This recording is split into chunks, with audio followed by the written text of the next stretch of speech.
Thank you for taking the time to come and see us. I know there's a lot of stuff on, so I really appreciate that you've come to see our session here, where we're going to talk about accelerating the entire contract life cycle of Paddy Power Betfair. Solution keynotes, breakout sessions. I'm going to give you a bit of introduction to Namas. I'm not going to spend too much time on Namas when I get into the solutions. We've got our stand over there, so if you want to talk to us further, we can tell you over on the stand rather than up here on the stage.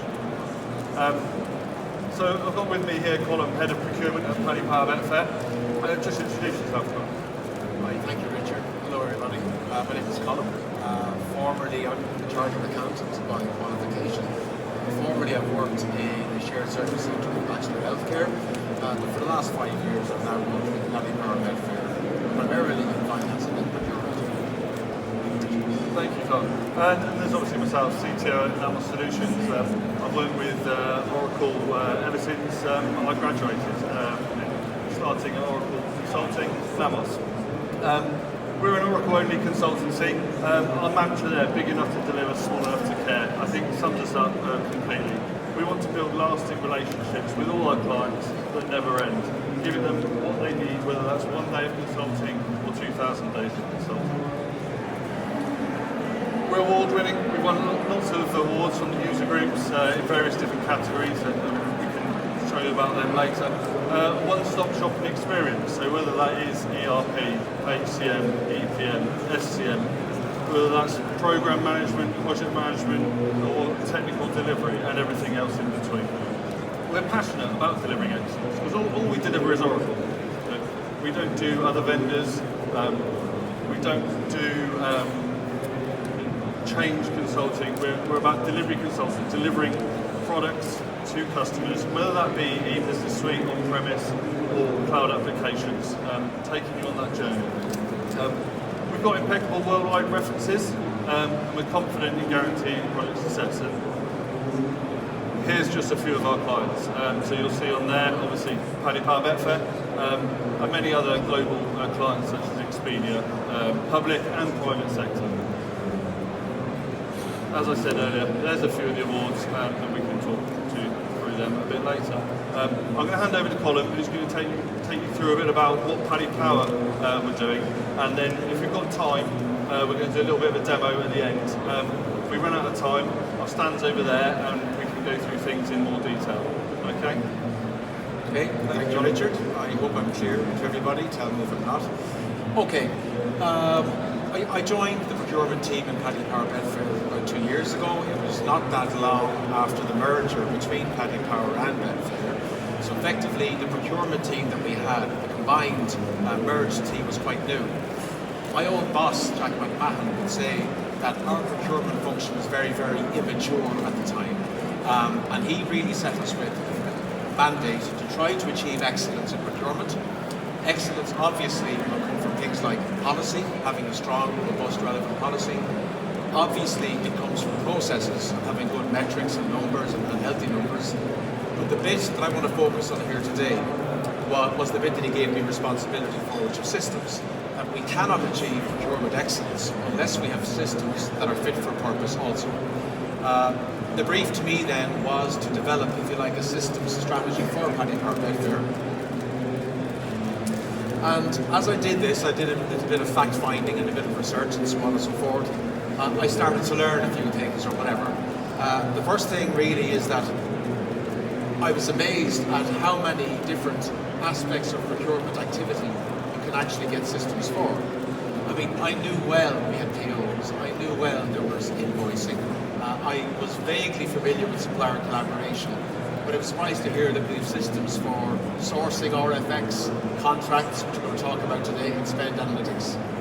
That's number one. The second thing that I learned was that in the ideal environment, in an advanced procurement systems environment, these modules would all talk to each other and would be integrated. Okay, and I was learning then about the kind of connections that can happen. I knew about POs and invoicing and receipts and matching, but for example, sourcing an RFX, once you find a supplier, that can be flipped over into a contract. Or spend analytics can be linking in directly with operational, with POs and invoicing and so on. So in a sort of procurement 2.0 environment, we see not only all these elements, but they're all talking to each other. My question then was, okay, well what about us? That's what's in the market, that's what's in the field. What about us at Paddy Power? And I think my first task was to try to map what we looked like, to see what our as is, if you like, footprint was in technology. So that led me to this here, which was basically a mapping out of various modules and so on and so forth that we have in different colors, etc. When I started this process out, you will see now orange indicates that we have a technology. Okay, there's a technology in place. But when I started this out, most of this was blue. We had very, very little technology in place. It was POs, it was invoices and contracts. I had a lot of blue, and to pick from all of that, I had to try and identify where to start first. And that really brings you to the next point. If you're setting out on a system strategy, identify which of your processes can be automated or lend themselves to automation. And I think the big lesson there is do not put good systems on top of bad process. Okay? Before you implement technology or decide to do so, make sure your underlying process is already sound and mature. And the question then was, among these various places where we had, if you like, mature process, which one should we pick in order to integrate? The answer was within our PPB deal sheet and contract process, okay? And in that, I'll just give you a quick overview of it here. It basically looks like this.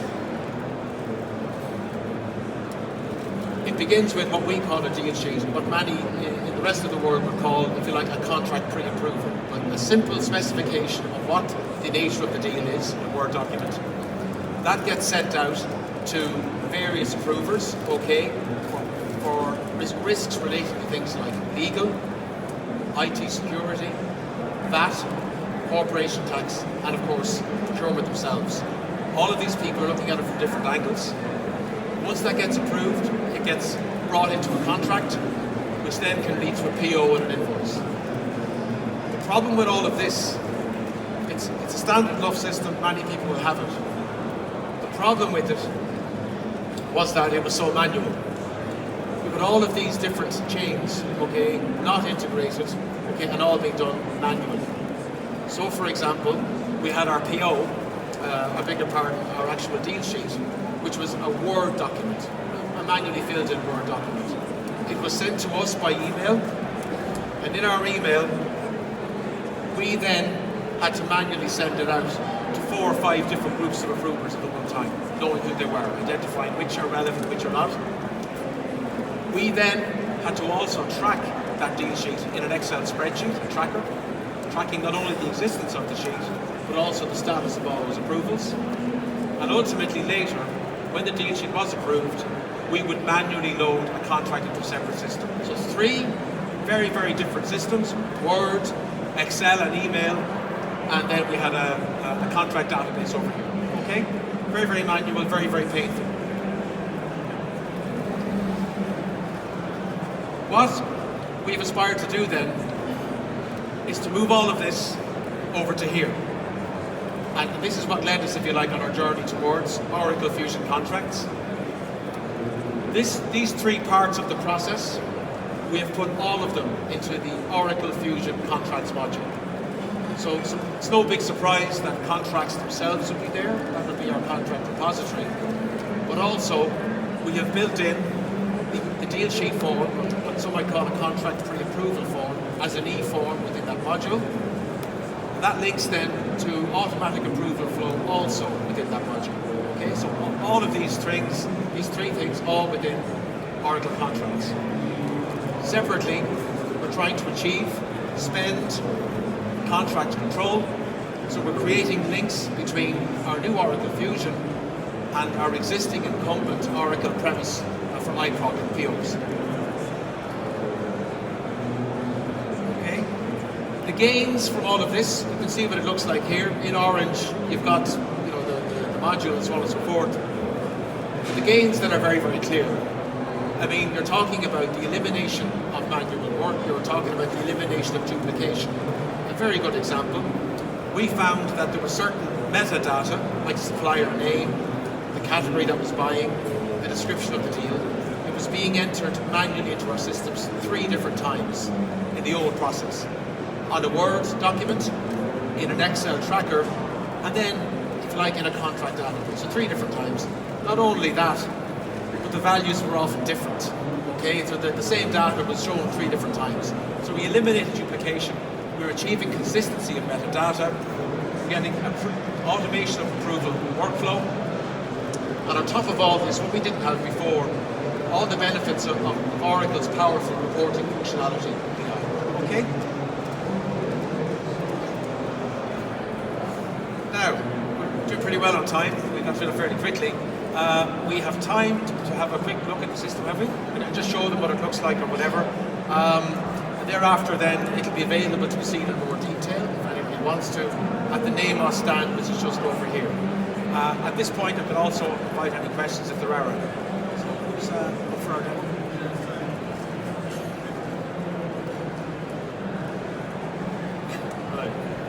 Right to me.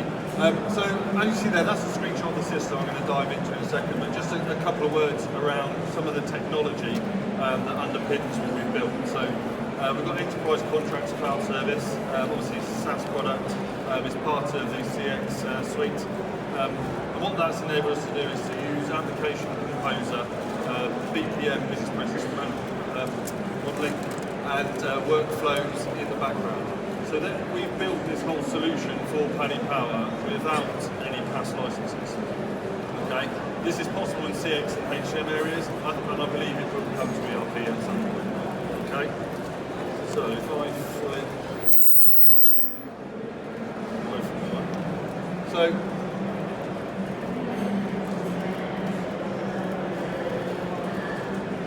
there we go. Okay, so Oracle Cloud. Environment, so the look and feel has been built to Paddy Power's colours, schemes, marketing. If we go into the deal sheet, so as Colin explained to you, deal sheet, this is pre-entry form for a contract. So as you can see there are some in there in test. I'm just going to show you very quickly how we can create a contract here in the deal sheet. So the first stage have here, we'll choose the operating unit. You see, it's called operating unit because Paddy Power is still on e-business suite, and like the naming, obviously in cloud, it's a business unit. Legal entity, so this is obviously all linked. We're going to choose an existing supplier, 1001 casinos, and save and continue. We then come into more of the data. So this is quite an extensive form, capturing a lot of information. Behind the scenes, there's a lot of code written in Groovy script, which links all this together. What this is taking is that old Word document, which was sent around the houses to get approvals, ensure whether that's spend approval, tax approval, security IT, legal, etc. It used to take a long time. Now we've got all the data in one central repository, so the users can log in, the approvers, and see all the information, the attachments, etc. So what we're going to do here, I'm going to very quickly say we're dealing here with a company. This is a finance business owner department, retail category of spend. I'm not going to say there's any exceptions there. There's a link there. So there's 5 different types of spend functions, and they're linked directly with the retail. So there's a master-child relationship going on behind that. So it's a bit hard here with the old touchpad. We'll say this is 10 months. Natural account, Paddy Power call it. GL code, cost centre, all this information is going through when we create the actual contract into enterprise contracts.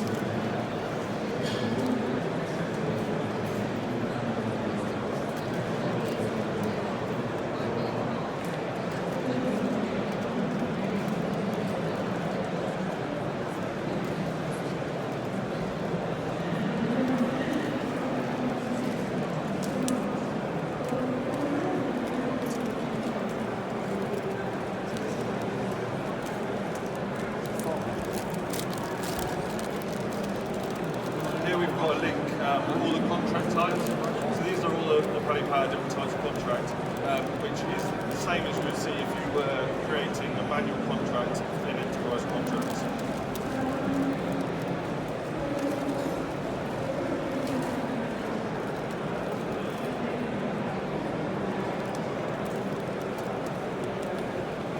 Save that information just to show you on the exchange rate. So this is all linked with the daily rates table as well.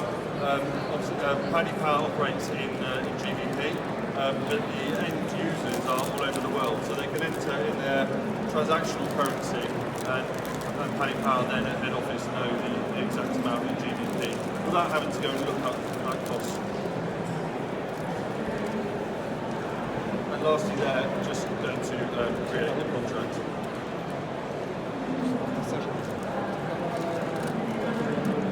And there you see, contract number 17036 is created. We'll save and close. And I think I've gone over time. Yeah. If anyone's got any questions or wants to have a deeper dive demo where we can show you some of the reporting capabilities we've built in, then our stand is just over there. Myself and Mohammed will be there, more than happy to take you through some more detail. Thank you ever so much for your time, and thank you to Colin for supporting me here on the stage and being an amazing client. So, thank you ever so much.